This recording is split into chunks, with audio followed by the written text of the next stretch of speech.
interesting parts of qualitative research.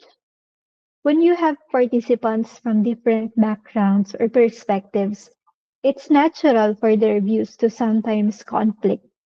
The key is not to see these contradictions as problems to be solved, but as opportunities to deepen your understanding of the complexities of of the phenomenon you're studying. Rather than looking for one version of the truth, try to understand the context behind every perspective. What, why might program implementers think that the program is effective? And why might beneficiaries feel it has had no impact? Understanding the reasons behind these contradictions can give you a richer, more nuanced understanding of the phenomenon. For example, the implementers might be focusing on quantitative indicators like attendance or completion rates, while the beneficiaries may be focused on personal qualitative outcomes such as emotional impact or practical use of the program. So once we have our transcripts or raw data in hand, we often feel overwhelmed by the volume of information. So without a clear goal or strategy for analysis, we may spend too much time on, on irrelevant details that don't help answer our research questions. So it's crucial that we consistently revisit our research questions, create a clear analysis plan, focus on the most relevant data, set boundaries, and remain reflective throughout the process. But how do we do it? Without some form of systematic process, the problems outlined easily arise when analyzing qualitative data. So qualitative data analysis can keep us organized and focused and can give us a general process to follow when analyzing qualitative data.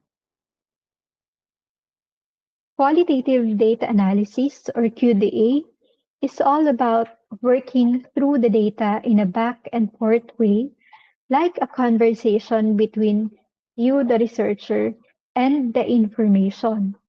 So it is an ongoing process of reviewing, reflecting, and interpreting what people have shared in interviews or group discussions. You start by reading through the data, thinking about what it means, and then going back to dig deeper.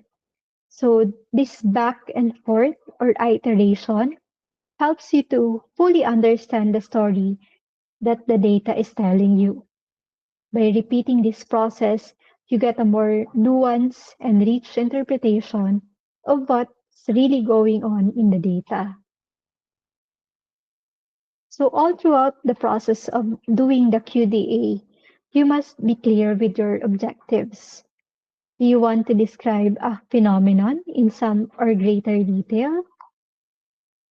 Do you want to explore the conditions on which the existing differences are based? Or do you want to develop a theory of the phenomenon under study from the analysis of empirical material?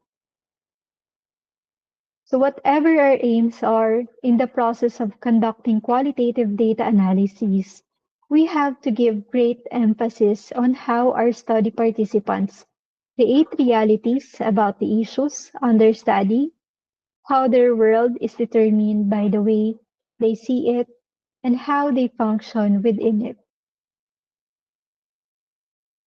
First up, we have thematic analysis. In it is an example of a qualitative data analysis technique. So imagine you're reading a bunch of personal stories or interviews, and you are trying to find common themes like how many people talk about feeling stressed about exams, or how often students mention having support from friends. So thematic analyses help you identify these recurring ideas or themes in the data.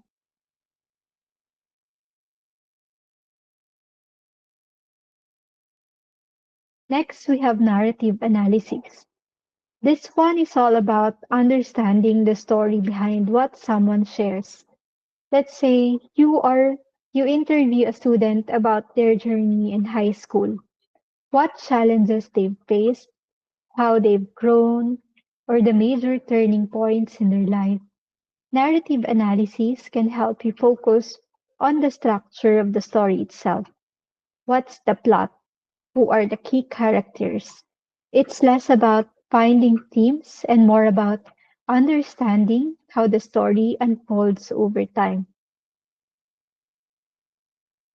And last but not the least, we have discourse analysis. And this method focuses on how people use language in different contexts and how language shapes the way we think and interact with the world. It is not just about what people say, but how they say it and what it tells us about society, power, or relationships. So those are some of the qualitative data analysis techniques that you can use. Before beginning the process of filtering and sorting the data, the researcher must become familiar first with their variety and diversity of materials gathered. Even if the researcher own, even if the researcher does not collect the data, it must um, form feeling first about key issues and emergent themes in the data by considering the context. So in the familiarization stage, the researcher is not only gaining an overview of the reach, depth, and diversity of the collected data, but also he starts the process of abstraction and conceptualization.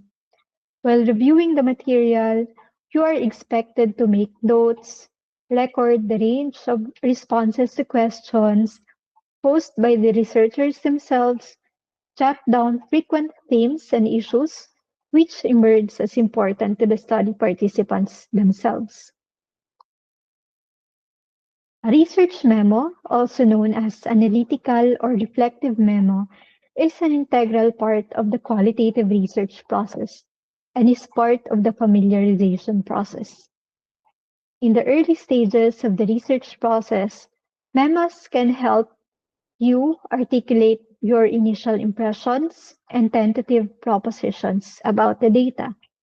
And as your study progresses, memoing facilitates constant comparisons, wherein new data is continuously compared with previous data and existing interpretations.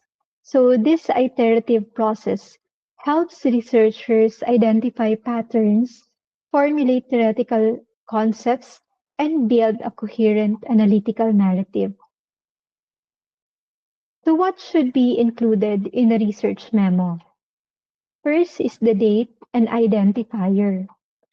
Each memo should have a date and an identifier, such as a title or code or file name, to facilitate easy retrieval, like a subject line, helps organize emails.